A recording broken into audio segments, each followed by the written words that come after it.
Hey, hello. Oh, okay, I did it. Oh wow. Well, that's terrible. I had a lot of setbacks, unfortunately, you guys, and I apologize for that. Um, on today.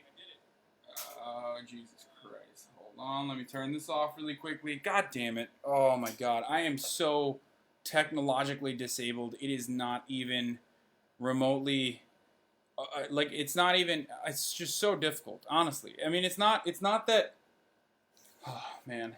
Okay, let me just take a breather really quickly because I was running around. I was rushing to get to my post essentially on time so that I could do this live stream and talk to you guys about 9/11 on 9/11 at approximately 4 p.m. as I had designated ahead of time. But then it's just really difficult sometimes to stay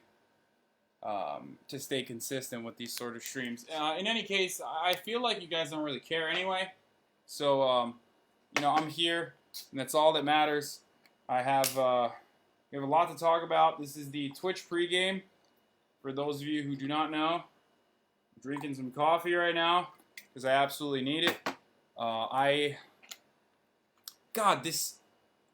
I hate how disgusting this looks. Like, I hate how awful this camera looks. I hope you guys can hear me fine, by the way. It's just so terrible. Hold on. Shave, man. Be presentable. All right, Pedro. Here's what we're not going to do right now, okay? We're not going to beard shame me because that's not going to work. Because I'm not going to shave my beard until I get 15 to 16% body fat, as I've mentioned on my... For those of you who are wondering why I just put water in my coffee, that's because it's concentrate. So it's not like regular coffee. It's like a lot more potent than regular coffee. You're supposed to mix it with water before you drink it. It's cold brew. It's Trader Joe's cold brew.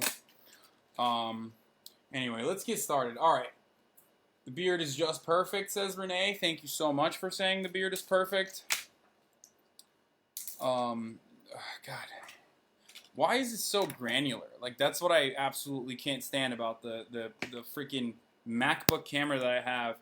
Like, because the MacBook it's just too old, unfortunately. That's how things work nowadays, you know? It's like 2-3 years old, but it's already super outdated. Technology, am I right? Anyway, thank you for the support as far as the beard. Also, I'm seeing notifications come in right now, and I definitely am appreciative of that as well. Thank you so much for subscribing and also following my Twitch. Again, that's usually, that's usually where I do commentary, much longer commentary. I'm going to write this down really quickly. All right. Looks like I filmed this in the 90s. Well, you're not necessarily wrong. I feel like technologically I am still living in the 90s. It has been incredibly difficult for me to adjust to this thing. It's been incredibly difficult. It's been a long and hard journey for me to get to a point where I can actually live stream at the same time from 2 different setups and then push to stream on the other one and then push you guys to go to Twitch. I don't even have a microphone that works with this with the actual laptop. Anyway, let's just talk about 9/11. Holy crap. What are we doing right now? Why am I dancing around the issue? Hi. This is the Twitch pregame. So, earlier today I wrote something on Twitter and then I actually published it right here. You guys saw it. Since 9/11, we've spent more than $2.8 trillion on counterterrorism efforts, fighting the invisible enemy worldwide. During that time, Muslim extremists killed approximately 100 American citizens, meaning Muslim extremists, I believe that number is approximately 6 people a year during that time that we were fighting counterterrorism globally. This is, of course, in the aftermath of 9/11. During that time, for a larger perspective, for people to understand where I'm coming from when I mention this 100 number, during that time, the police force killed 9,000 American citizens. The opioid epidemic killed 20,000 people just last year. People die because of famine.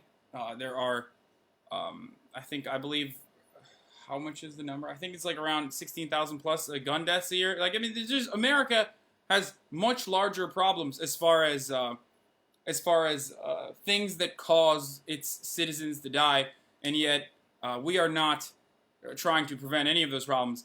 Another number that's important, again, in retrospect, another number that's important is approximately 3,000 people died in 9/11. 3,000 American citizens, or as Charlie Kirk calls them, American patriots, and it's obviously a terrible thing. I'm not like making light of that at all, but again, just for you guys to develop a broader understanding of what those numbers mean, 3,000 plus U.S. citizens also died in Puerto Rico this past year. Look at the amount of coverage that is taking place for one over the other. Now, of course, they're not identicals. They're not identical situations. But the reason why I'm mentioning this is because of 9/11, U.S. imperialism kicked it into overdrive and caused destabilization worldwide, and has made the world overall a less safe place. The United States, it has caused more global terror than Al-Qaeda could ever imagine. And that's the thesis. That's the real tea. And then also, not only destabilizing entire regions around the world, but also domestically spying on its own citizens, spying on innocent citizens living here. Patriot Act was pushed. The Department of Homeland Security was created. This only happened so people understand. This only happened, 17 years ago? 17 years ago. Like, it's not that long ago, guys. It's crazy. Because a lot of times we assume that like the ICE, for example, is it was absolutely this this agency that is required for U.S. life to continue, as if they are serving this higher purpose. If they're doing anything that's honorable, they're not. They've only been around for 17 years. Was there chaos 17 years before ICE existed? Was there immigrant crime, like a crazy amount of immigrant crime before ICE existed? Were the 16 other intelligence agencies not solving crimes in regards to immigration? What were we doing 17 years ago when an undocumented citizen murdered someone or committed a crime? Would police officers just go, "Okay, sir, go ahead. You're outside of our jurisdiction, I guess"? Do you think that's how it was handled? How do you think it's handled now? Well, let me tell you, it's absolutely no different.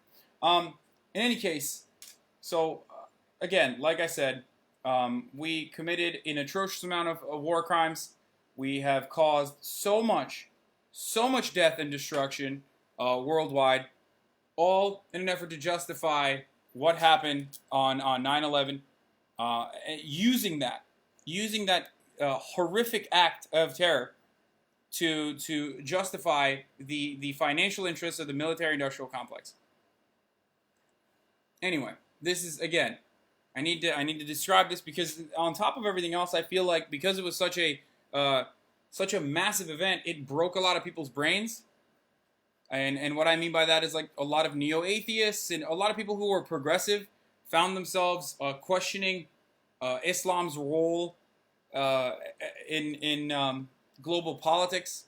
People, like, Islamophobia grew, obviously, in the aftermath of 9/11, which is normal. Like, I mean, people started literally linking the blame to innocent Muslims, saying that the hijackers that were overwhelmingly Saudi nationals, which, by the way, I'm going to get to in a second, the hijackers that were overwhelmingly Saudi nationals were not to blame, but Islam as a whole were to blame, as though these people were doing it in the name of Islam, as if they had the accurate representation or the accurate interpretation of the Quran that billions of other Muslims practice and read worldwide.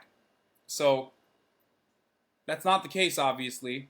Otherwise, we would have much more global terror. The reason why terror happens is not because of a shitty interpretation of a religious textbook. The reason why terror happens, or at least terror happens now, is because the United States goes over to these different countries and reduces them to rubble leaving these young men with no hope for the future, and with an understanding that they must fight against, they must fight against the United States by any means necessary. I'm not justifying their actions, of course, but I'm just trying to provide some perspective for a lot of people, because when it comes to Nazis, for example, in Idaho, when it comes to white children getting bullied in school and then turning into Nazis, it seems like the Republicans are very understanding of that. They're living in the greatest country in the world, according to everybody's standards, and yet they can still turn into Nazis. Which, by the way, Nazis are no different, as far as terror goes. Nazis are no different than ISIS. Well, there's one difference. It's usually that they're white. But fascists are no different than the Al-Qaeda and ISIS people that you're talking about. Anyway. Yeah. So, the so-called planes were holographic missiles? What the fuck are you okay, no.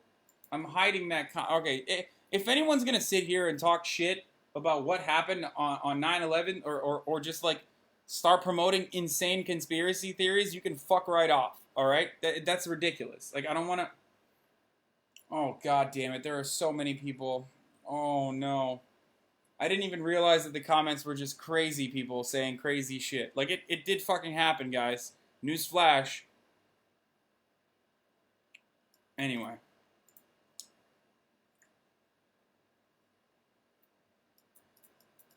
Okay. At this point, I'm going to move my stream over to Twitch, and I'm going to get started on there. I'm going to go live on there, because shit's popping off over here. On Facebook. So I'm just going to go on my Twitch. That is twitch.tv/hasanAbi. For those of you who do not know, who are new to this Facebook thing. Wait, hold on. Oops. Those of you who are thinking, what the hell is Twitch? It's just another platform. It's just like, what do you call it? It's just like Facebook. It's just like YouTube. As a matter of fact, it's exclusively for live videos. And I have a much better, much more professional setup over there. So, that's what I do usually. I go on twitch.tv/hasanAbi, and I live stream every day, once at 4 p.m., which is usually the precursor stream on Facebook. But I do the first stream on Facebook for a little bit just to tease what I'm going to talk about today. And then I go to my Twitch, and I start the official stream there. There's like video elements, there's emojis, there's like a bunch of different ways you can reach out to me on there. I debate some people on issues every now and then. So, yeah, I highly recommend you guys go there and join me on there. I'm on there every single day. And eventually I'm going to stop going on here and start exclusively doing live streams on Twitch, which is why I keep recommending it. But, yeah, no, I am leaving. It's not an app. It's just a website. You can literally, you can download the app if you want, like YouTube. You don't have to. But it's just the website. It's twitch.tv/hasanAbi. If you go to the website, you can watch it there. Anyway. There's a really good community there. We use it for community organizing as well as other things. That and I cover a variety of different subjects live on there. And things that break and other cool, fun stuff. Like I said, though, like I debate people on there. I play video games with people on there. It's normally a platform for live streaming, and I just have a lot better of a setup for Twitch. Unfortunately, I don't necessarily have a great setup, as you can see, for Facebook live streaming. So that's part of the reason why I go to twitch.tv/hasanAbi. All right, I'm gonna run this. I'm gonna keep this going here if you want, but I'm gonna move over to my Twitch stream. Oh shit. For those of you who are still interested in following on what I'm talking about today, from afar, you can do that. But I'm officially starting the Twitch stream, and it is here. All right.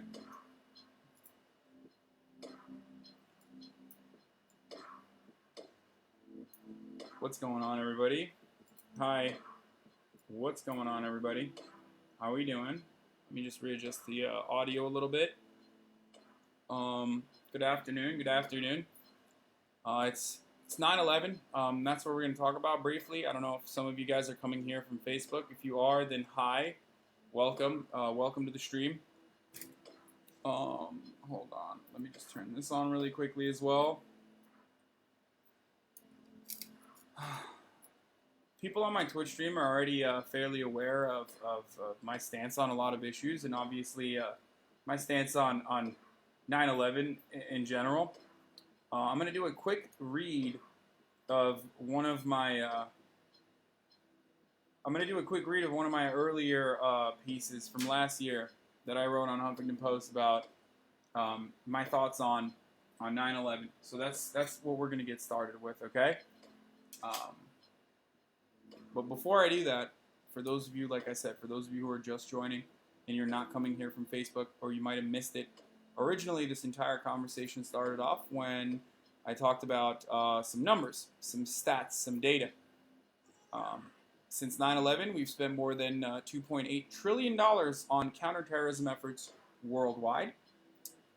During that time, Muslim extremists, which essentially is what we were fighting all around the world, so that 9/11 never happens again. At that time, Muslim extremists killed only 100 American citizens. Just so people understand priorities a little bit better, just so people understand how the U.S. government chooses to spend its money better, the police during that time killed 9,000 Americans. And the opioid epidemic killed 20,000 Americans just last year. So obviously we have much bigger problems, right? And of course these are multifaceted problems. I'm not saying that these are singular. These are singular issues that you can immediately solve with the tip of a wand, right? I'm not saying that. What I am saying is we have created additional unnecessary problems along the process that were incredibly costly, and has made the world overall a less safe space. And the United States is almost single-handedly responsible for that. The way we dealt with the aftermath of 9/11 was both terrifying and terrible domestically, in the form of rampant surveillance, like increasing the surveillance state, but also terrifying globally with the devastation that we caused by destabilizing an entire region. So we're going to talk about that a little bit. Okay. What's up, Shinoge? I see you. All right. Hold on. Let me find my piece really quickly. And then I'm going to do a live read of my own earlier piece from Huffington Post.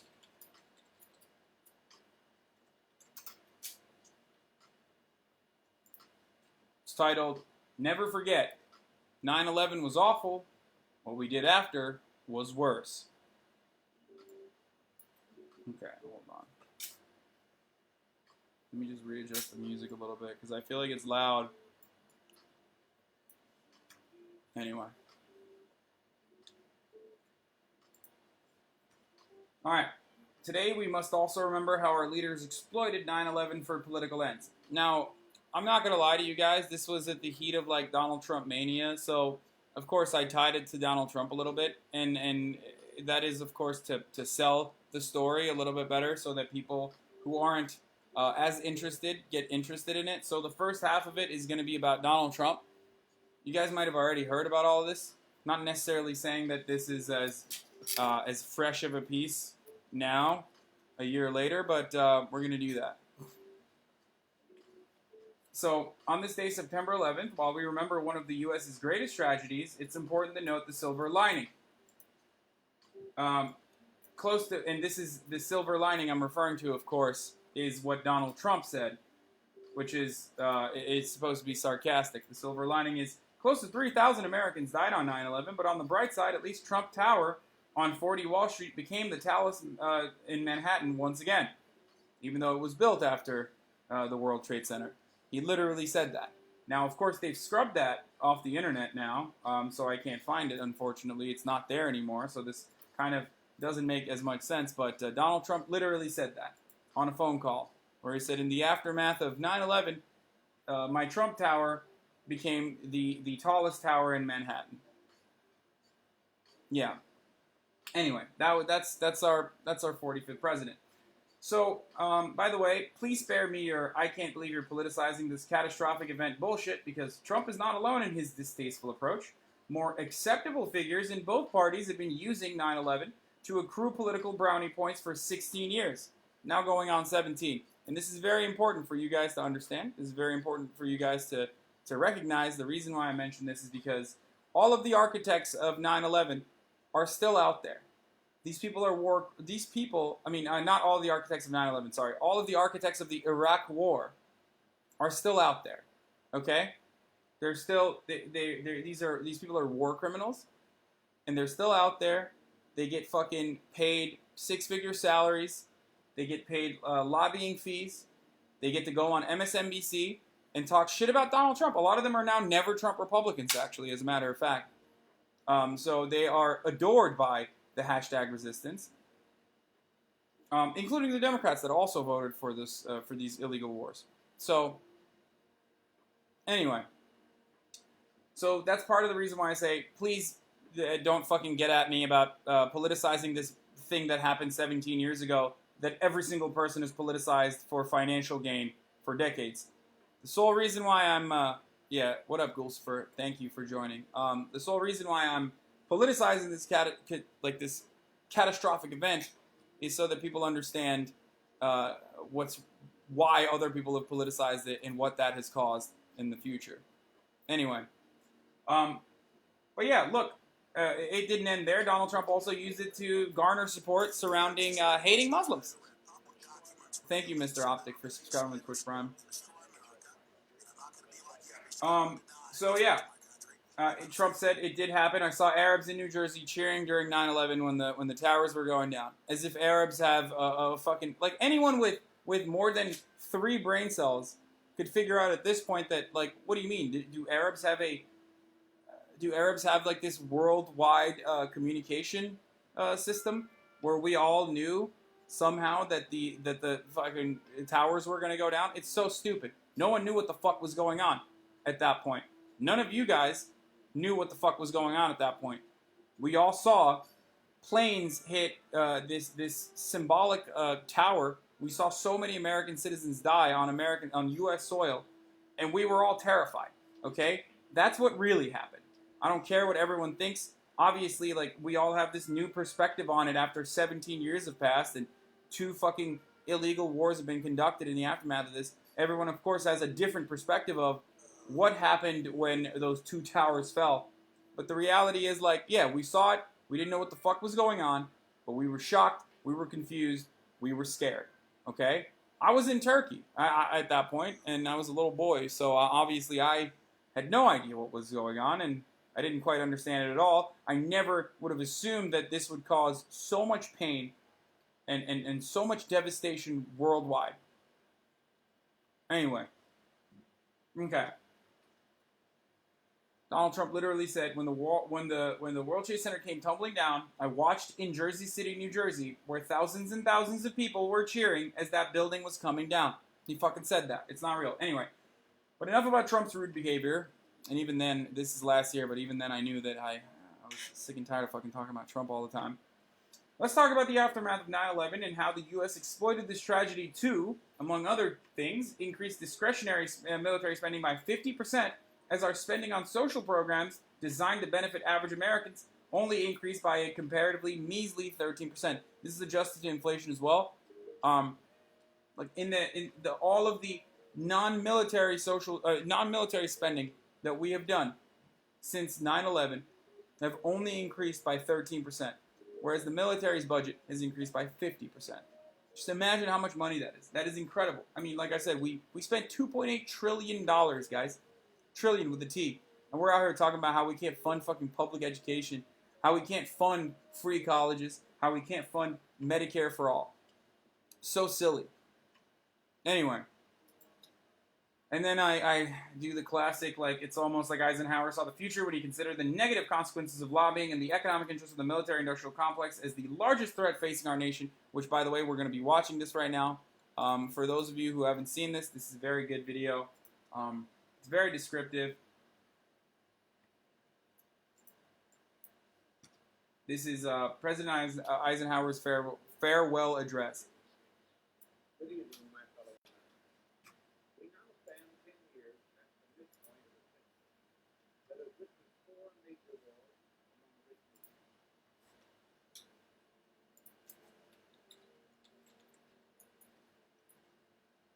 Until the latest of our wars, the United States had no armament. American makers of outfit with time and as required make swords as well. But we can no longer risk emergency improvisation of national defense. We have been compelled to create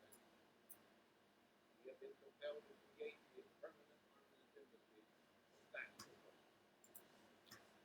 Again, I'm going to read that for those of you who don't understand. Oh my God, look at Ben Shapiro's ugly face on there. Just popping up. Okay. We have been compelled, again, I'm going to say this again. Until the latest of our world conflicts, the United States had no armaments industry. American makers of plowshares could, with time, and as required, make swords as well. But we can no longer risk emergency improvisation of national defense. We have been compelled to create a permanent armaments industry of vast proportions. Added to this, We and a half million men are directly engaged in the defense of this conjunction of an immense military establishment and a large army is new in the American experience.